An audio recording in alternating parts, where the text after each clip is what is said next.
예, 우리가 이제 3월을 맞이하게 되었는데요. 3월은 특히 이제 봄을 알리게 되죠. 이 3월에, 이 봄달에 하나님의 크신 은혜가 임하기를 소원합니다.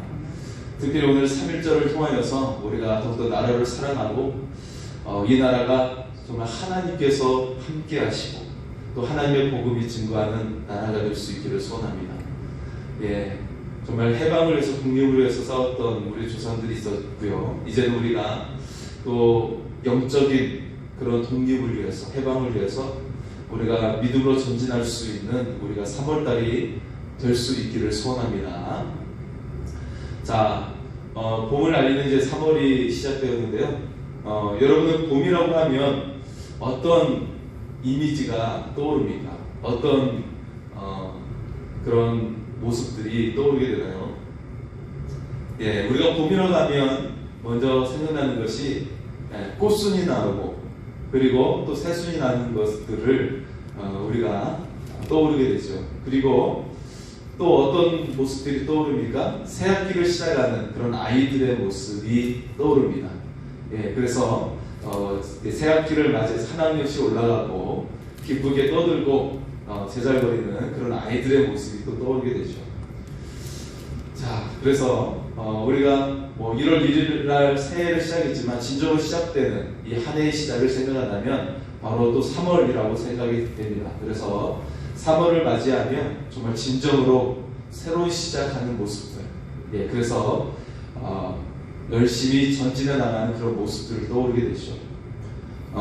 이 봄달에 우리는 화창한 봄달과 그리고 따뜻한 햇빛을 떠오르게 되죠. 이처럼 이 봄날을 통해서 우리는 새로운 출발과 새로운 희망을 품게 됩니다. 그렇죠? 네. 봄은 한마디로 우리 인생의 아름다움을 선사해 주고 있어요. 눈으로 보는 것이든 우리가 몸으로 느끼는 그런 햇빛의 따뜻함이랄지, 지금까지 겨울 동안 꽁꽁 얼어붙었던 마치 죽은 것 같은 땅이 새 생명으로 가득 차고, 그리고 새로운 기운으로 가득 차고, 그리고 눈에 그 밝은 햇살과 그리고 꽃의 아름다움, 나무의 그 푸르름이 가득한 이 봄날, 여러분의 인생이 아름다울 수 있기를 소원합니다. 네. 자, 그런데 모든 인생이 아름다울 수 있을까?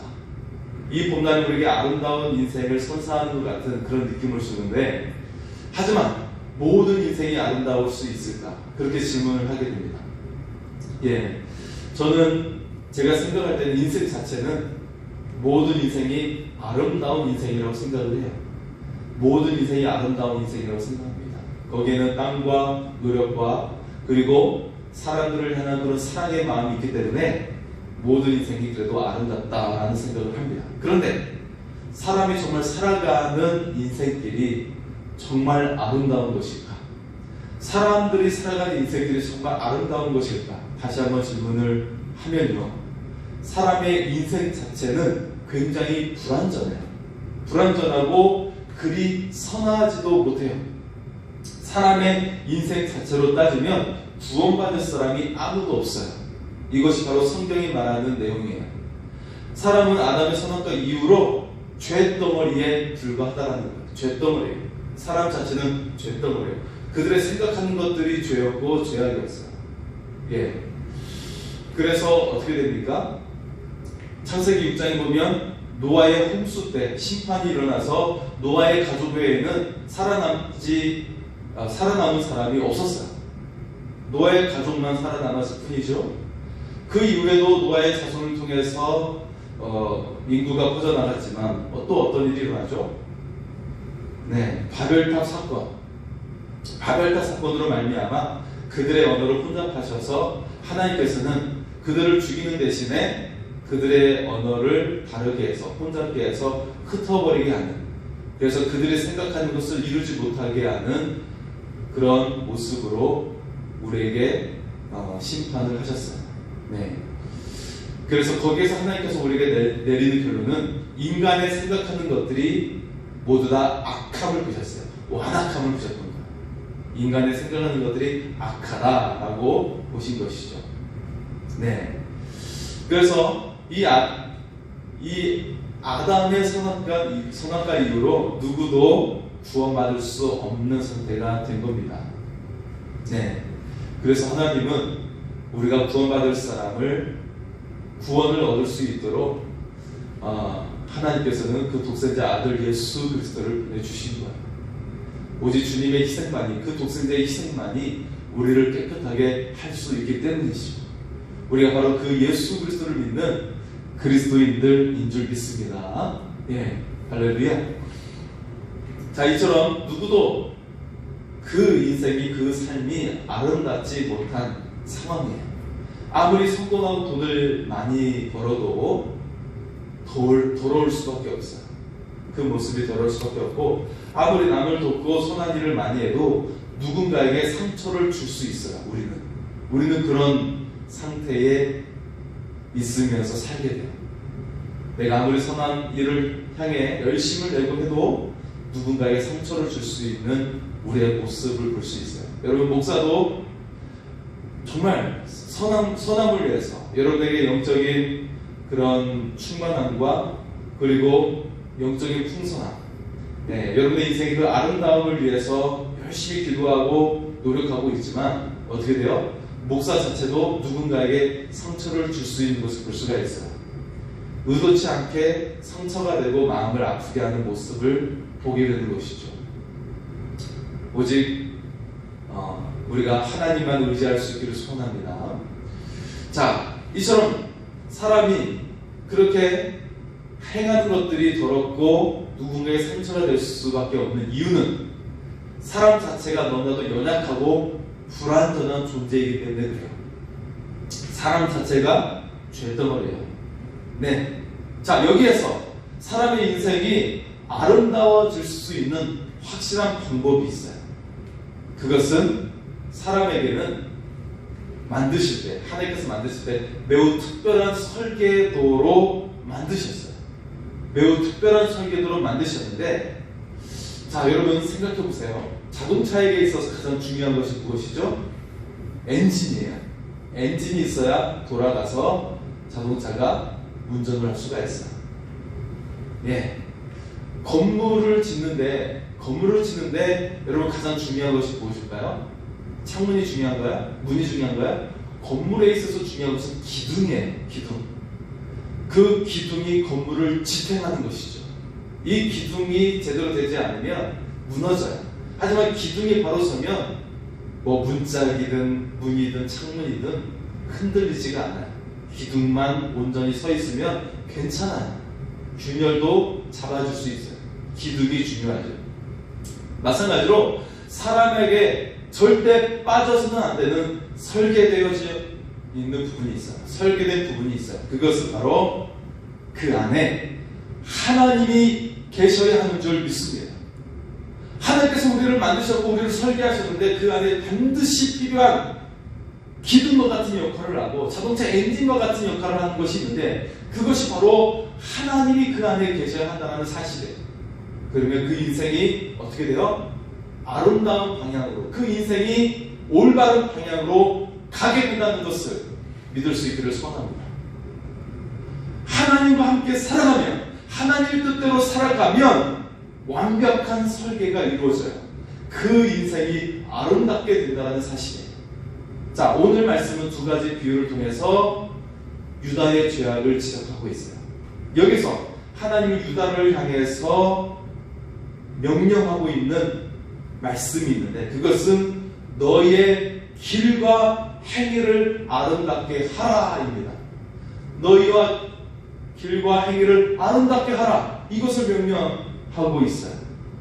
그리고 바로 이것이 우리의 인생을 향한 하나님의 계획이에요. 우리의 인생이 아름다워지는 것, 가장 하나님의 영광 가운데 거하는 것, 하나님의 축복을 받는 것, 이것이 하나님의 우리를 향하신 계획이에요. 그것이 우리를 향하신 하나님의 설계였어요. 자, 너의 길을 아름답게 하여 하나님께서 설계하신 대로 아름다운 인생이 되라는 거예요. 물된 동산과 같은 삶을 살라는 것이에요. 그런 인생이 되기를 소원합니다. 그래서 오늘 말씀의 제목은 너희의 길을 아름답게 하라입니다. 오늘 이 말씀을 통해 여러분의 인생이 아름다워질 수 있기를 소원합니다. 물된 동산과 같은 인생이 될 수 있기를 소원합니다. 자, 먼저 오늘 하나님이 예레미야에게 토기장이 집에 이야기를 들려주고 있습니다. 토기장이의 비유를 들려주고 있어요. 3절과 4절의 말씀을 보겠습니다. 3절과 4절입니다.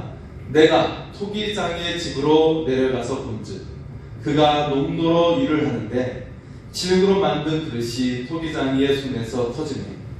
그가 그것으로 자기 의견에 좋은 대로 다른 그릇을 만들더라. 아멘. 자, 오늘 말씀 속에 보면 토기장이가 어떤 일을 하고 있습니까? 토기장이가 일을 하다가 잠깐 쉬고 있는 것도 아니고 일을 마치고 있는 것도 아니고 그리고 일을 준비하는 모습도 아니고 지금 토기장이는 자신의 그 주어진 일을 집중하고 있는 그런 모습을 보여주고 있어요. 자신의 그 주어진 일에 집중하고 있는 모습을 보여주고 있습니다. 여기서 우리가 무엇을 깨달을 수 있을까요? 하나님은 우리를 위해서 항상 일하고 계신다는 거예요. 여기서 토기장이는 바로 하나님이십니다. 그리고 여러분 아시는 것처럼 이 토기는 바로 우리를 가리키는 것이죠. 이 토기가 잘 만들어지면 여러분 아름다운 그릇이 되고 아름다운 작품이 되고 걸작이 되는 인생이 될 줄 믿습니다. 자, 하나님은 우리의 아름다운 삶을 위해서 또 우리의 연약한 삶을 고치시고 온전케 하시기 위해서 우리를 위해 일하고 계심을 믿을 수 있기를 소원합니다. 여러분, 하나님은 우리를 위해서 항상 힘쓰고 계신다는 거예요. 지금도 일하고 계신다는 거예요. 우리는 내 삶의 그 처절한 문제들 때문에 씨름하고 있죠. 나만 괴롭다고 생각하고 있어요. 나에게만 이 염려할 일들이 많다고 생각하고 있어요. 하지만 하나님께서는 나의 하나님이 되시고 우리 가정의 하나님이 되심을 믿을 수 있기를 소원합니다. 나의 삶을 위해 여전히 일하고 계신 하나님, 나의 가족을 위해 일하고 계신 하나님, 그 하나님을 우리가 바라볼 수 있기를 소원합니다. 자, 4절 말씀 속에 보면 진흙으로 만든 그릇이 토기장이의 손에서 터지네 라고 말씀하고 있어요. 터진다라는 말은 히브리어 에니쉬하트라는 말입니다. 자, 에니쉬하트, 마음 먹은 대로 되지 않음을 뜻하고 있어요. 토기장이가 원하는 그릇이 되지 않았다라는 거예요. 그랬을 때 어떻게 돼요? 그것을 버리는 것이 아니라 다시 반죽을 해서 다시 그릇을 새롭게 만든다는 것이에요. 여러분, 하나님은 세상의 모든 만물을 만드셨어요. 이것은 모든 만물의 주권을 가지고 계신다는 것이죠.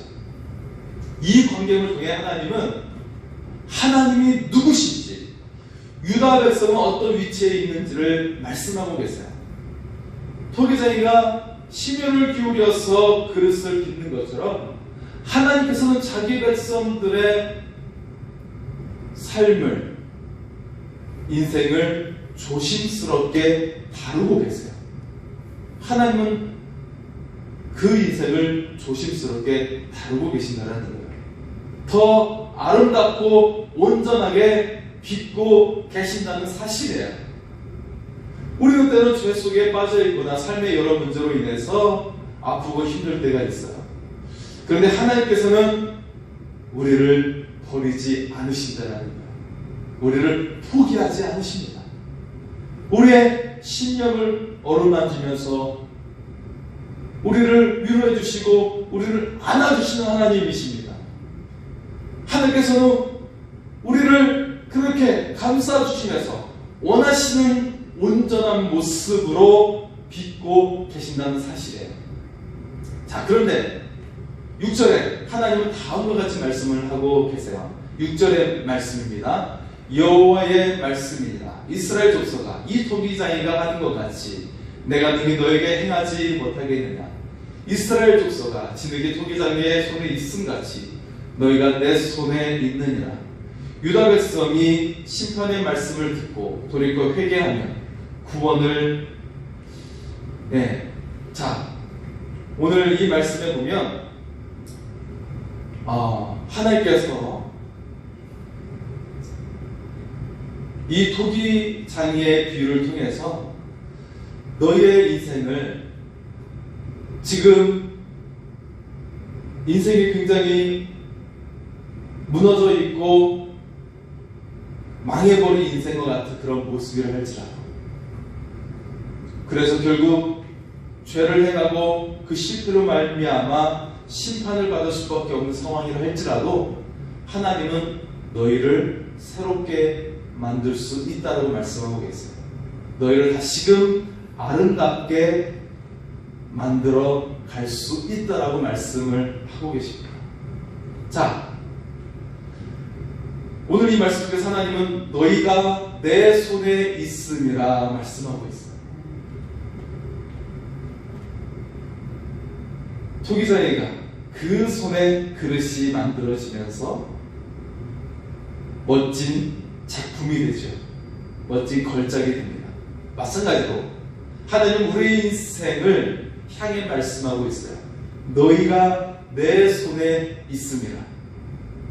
삶의 문제의 파도들이 몰아치면 우리는 헤쳐나가기 위해 부단히 노력을 하죠. 그러나 끝내 그 문제의 파도에 휩쓸려 좌절하게 될 때가 많아요. 자, 오늘 이 말씀의 강조점은 하나님의 손이 우리를 붙잡고 계신다는 사실이에요.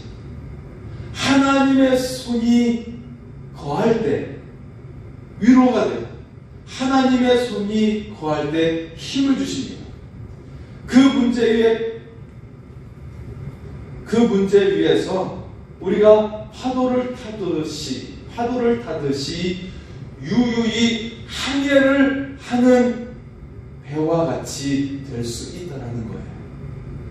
그 문제 위에서 파도를 타듯이 우리가 배를 타며 나아가서 목적지를 향해 나아가고 상급을 받게 될 줄 믿습니다.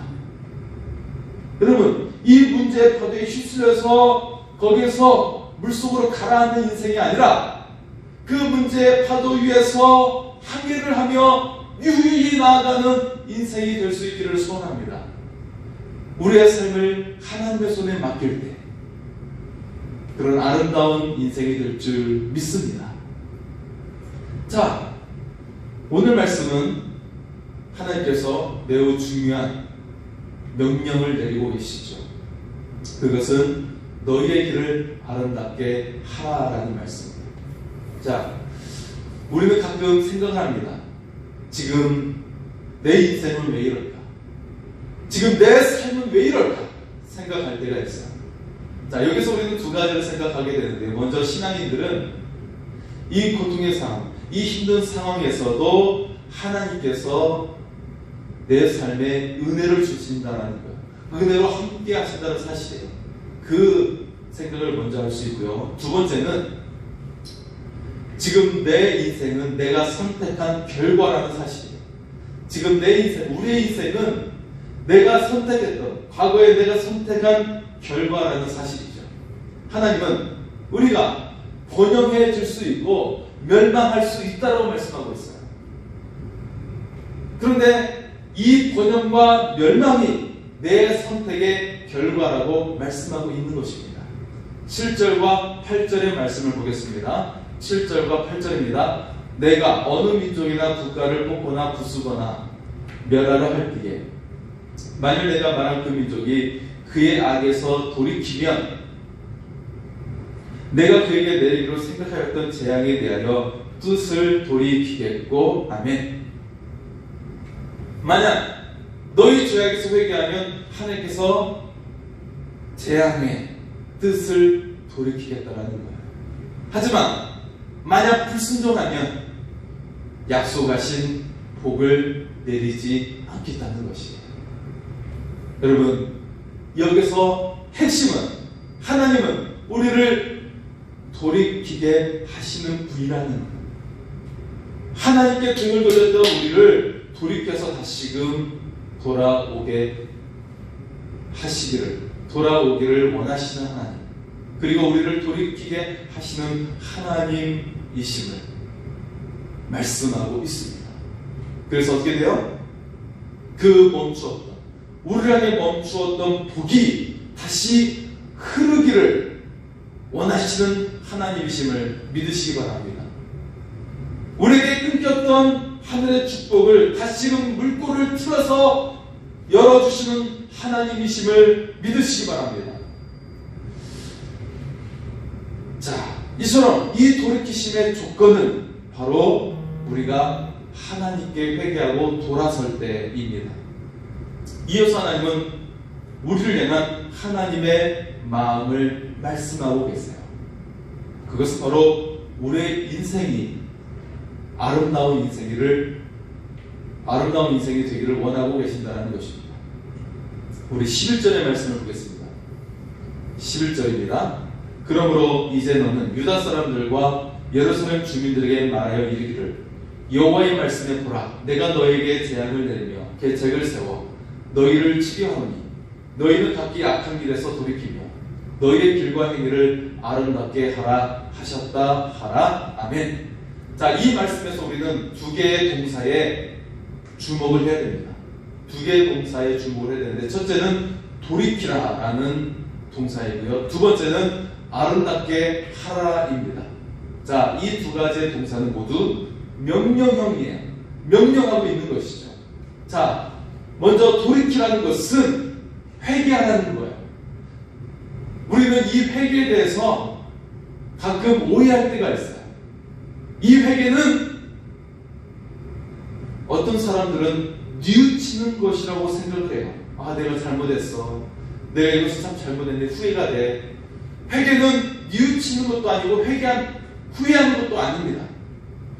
회개는 뉘우치는 것이 아니고 후회하는 것이 아니에요. 그러면 회개는 무엇입니까? 회개는 이 언어적인 어원을 들여다보면 악한 길에서 돌이키며 하나님께로 돌아서는 것이에요. 악한 길에서 돌아서서 하나님을 향해 바라보는 것이에요. 이게 바로 회개예요. 악한 길에서 멈추고 하나님을 향해 돌아서는 것, 이것이 바로 회개입니다. 회개의 의미를 우리는 정확하게 알고 행할 수 있기를 소원합니다. 회개는 결코 죄를 뉘우치거나 후회하는 것이 아니라 거기서 멈춰서 돌아서는 것임을 믿을 수 있기를 소원합니다. 이게 바로 어원적인 회개의 의미예요. 우리가 회개를 할 때 반드시 다음의 순서가 따라와야 합니다. 그것은 바로 아름답게 하라는 것입니다. 그래서 두 번째 명령이 바로 아름답게 하라는 것입니다. 여기서 아름답게 해줄래? 라고 부탁하는 것이 아니라 아름답게 하라고 명령하고 있다는 것이에요. 무엇을 아름답게 해야 하나요? 너희는 각기 악한 길에서 돌이키며 너희의 길과 행위를 아름답게 하라라고 말씀하고 계세요. 자, 너희의 길과 행위는 태도와 행실을 말하는 거예요. 우리는 사람과의 관계에서 상처를 주고 상처를 받을 때가 있어요. 그 이유는 우리의 태도와 행실 때문에 그래요. 우리는 예수님처럼 자신을 내어주는 삶을 살아야 하는 것이에요. 주께서는 십자가에서 모든 것을 내어주시며 상대를 향해, 우리 자신을 향해 내어주는 삶을 사셨어요. 우리 주님만 십자가 지게 하면 안 돼요. 우리도 그 주님의 십자가를 따라 내 자신을, 나를 내어주는 삶을 살아가야 하는 것이에요. 주님만 십자가 지고 나는 십자가를 피해서 살아가면 안 돼요. 우리도 주님을 따라 내 십자가를 지고 자신을 내어줄 수 있는 삶이 되기를 소원합니다. 그러면 여러분의 인생이 아름다워져요. 여러분의 가정이 아름다워져요. 상처가, 그리고 깨어졌던 관계가 회복되어져요. 나를 주님처럼 내어주면, 내 삶을 내어주고 내 생각과 마음을 내어주면서 상대를 받아들여주면, 상대를 포용하여 주면, 그러면 관계가 회복되어집니다. 우리가 그런 아름다운 인생이 될 수 있기를 소원합니다. 선한 사마리아인처럼 아픈 사람의 친구가 되는 거예요. 우리가 십자가의 삶을 살아가면 우리 인생이 아름다워질 수가 있어요. 성공하고 높은 자리에 오는 것이 아름다운 인생이 아니에요. 주님을 따라 십자가의 삶을 사는 사람이 아름다운 사람이 되는 것이에요. 십자가의 삶으로 누군가의 이웃이 되고 친구가 되는 삶이 아름다운 것이에요. 그런 아름다운 인생이 되기를 소원합니다. 자, 오늘 말씀에 두 번째 비유가 있는데 그것은 레바논의 눈의 비유입니다.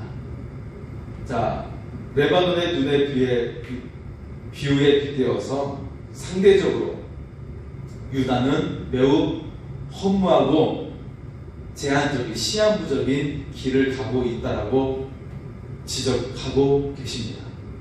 자, 14절에서 16절의 말씀을 볼까요? 14절에서 16절입니다.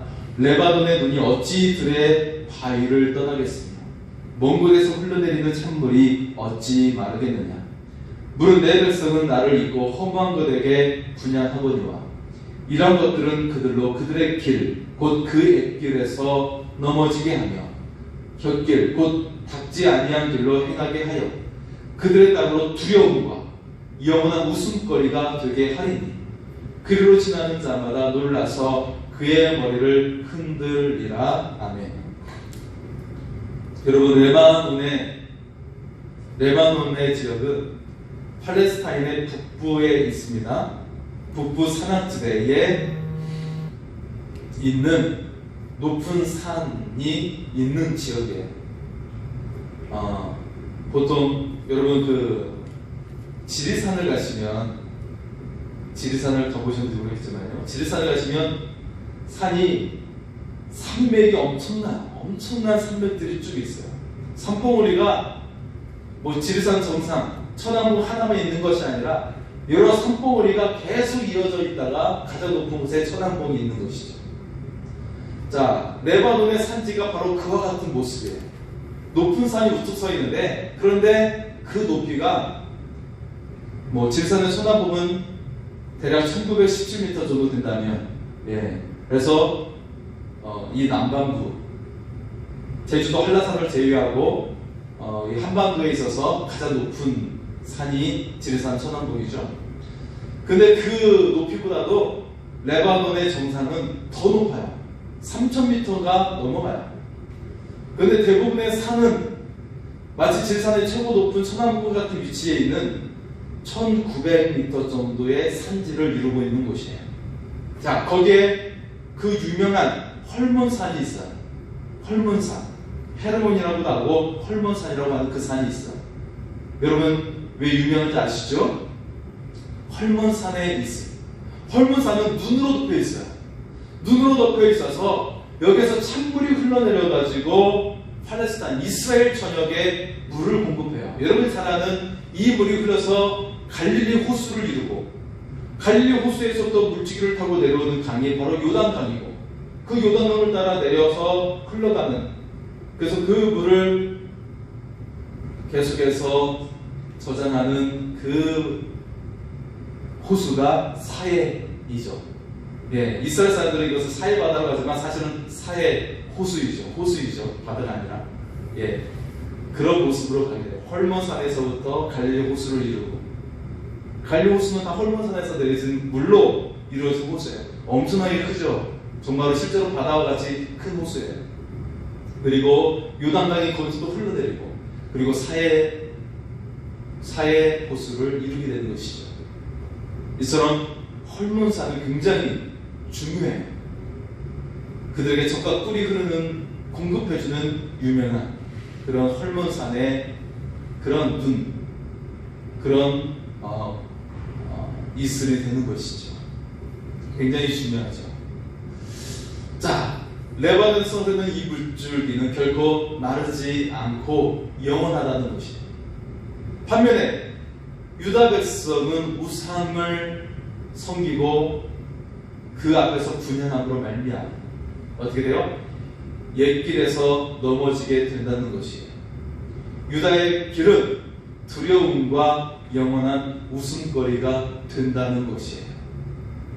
즉 하나님을 떠난 인생은 비참한 결과만을 기다리게 된다.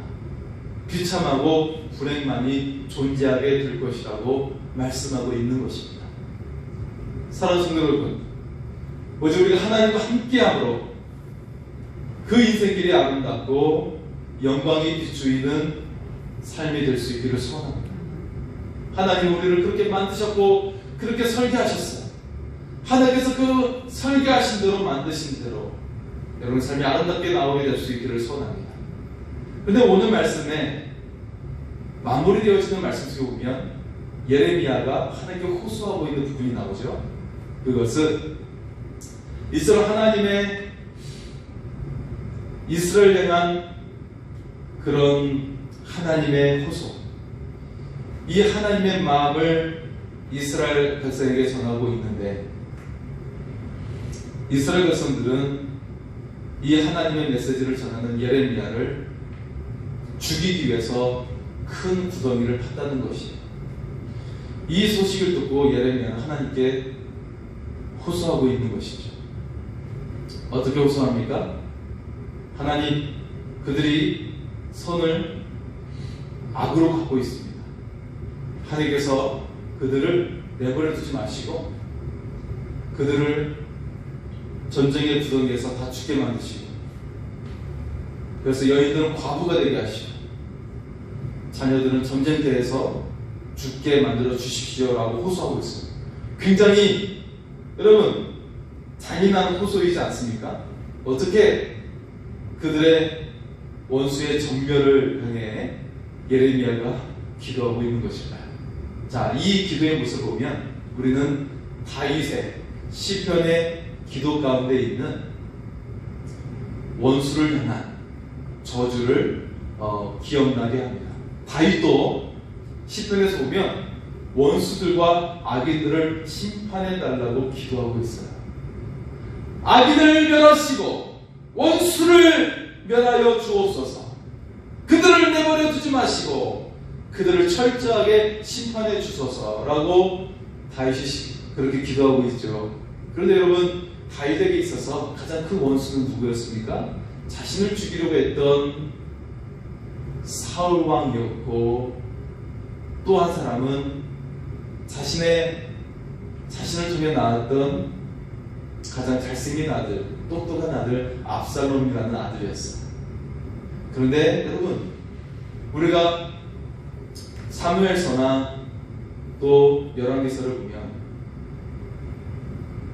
역대기서를 보면 사무엘서와 역대기서를 보면 다윗이 원수였던 사울 왕이나 그리고 압살롬에 대해서 어떻게 대하고 있죠? 사랑으로 품고 있어요. 사울 왕에 대해서는 2번이나 죽일 기회가 있었지만 그를 살리고 절대 하나님의 그 기름 부음 받은 자는 죽여서는 안 된다. 그를 위한다라는 자세를 취하고 있어요. 뿐만 아니라 사울 왕이 블레셋에 의해 죽임을 당했을 때 그를 향해 울분을 토해내는 모습을 볼 수가 있죠. 자, 그렇다면 다윗이 했던 악인을 향한 저주와 그 심판에 대한 기도의 모습은 우리가 어떻게 해석할 수가 있을까요? 오늘 예레미야가 보여주고 있는 모습, 예레미야도 보면 이스라엘 백성을 향해 앞에서 쭉 우리가 보았던 말씀은 하나님께서는 예레미야에게 너 이제 더 이상 유다를 향해 기도하지 마. 그들이 얼마나 죄를 많이 행했는데 넌 더 이상 기도하지 마라고 할 정도로 예레미야는 이 유다를 향해서 기도하는 것을 멈추지 않았고 하나님에게 호소하면서 그들을 절대 포기하지 말아달라고, 다시금 회복시켜달라고 자신의 생명을 걸고 목숨을 걸고 눈물로 호소했던 사람이 예레미야였습니다. 따라서 오늘 본문 말씀에 나오는 원수의 심판에 대한 기도는 우리는 이렇게 해석할 수가 있어요. 다윗과 예레미야가 원수를 갚아달라는 호소는 오직 하나님만을 의지하겠다라는 것이에요. 오직 나는 이 위태로운 상황 속에서, 원수로 둘러싸여 있는 이 상황 속에서, 원수가 나를 죽이려고 구덩이를 파고 있는 상황 속에서 오직 나는 나의 도움 되시는 하나님만을 의지하겠습니다 라고 호소하고 있는 것입니다. 하나님만이 나의 애통함을 하시고 나의 도움이 되신다는 것이에요. 이처럼 오직 하나님만 의지하는 나를 기억해 달라는 호소인 것입니다. 나를 도와달라는 거예요. 나에게 힘을 달라는 것입니다. 이처럼 하나님만을 의지하는 자의 인생, 하나님께서는 아름답다라고 말씀하고 계십니다. 예레미야가 하나님의 일을 했더니, 그 소명을 감당했더니 오히려 그에게는 고통이 왔어요. 앞으로의 남은 인생도 고통과 외로운 길을 가야 하는 인생입니다. 하지만 그의 인생이 소중한 것은 그는 하나님의 명령을 받은, 하나님의 사명을 받은 사명자로서 하나님께서 그의 영혼을, 그의 인생을 값지고 아름답게 여기신다는 사실입니다. 오늘 여러분이 하나님의 사명을 감당하면서 위태로운 상황을 맞이할 수 있어요. 원수가 더 많이 생길 수 있고, 여러분 향해 공격하는 사람이 많을 수 있어요. 여러분 향해 돌을 던지고 욕하는 사람이 있을 수 있어요. 하지만 거기에서 여러분은 더욱더 믿음의 눈을 바라보고 여러분을 아름답게 여기시는 하나님을 바라볼 수 있기를 소원합니다. 그리고 오늘 말씀을 따라 우리가 하나님을 의지하고 우리의 가족과 우리 사랑하는 사람들이 하나님을 의지함으로 말미암아 그 인생이 아름다운 인생이 될 수 있기를 소원합니다. 이 시간 찬양하며 먼저 그 나라와 의를 구하라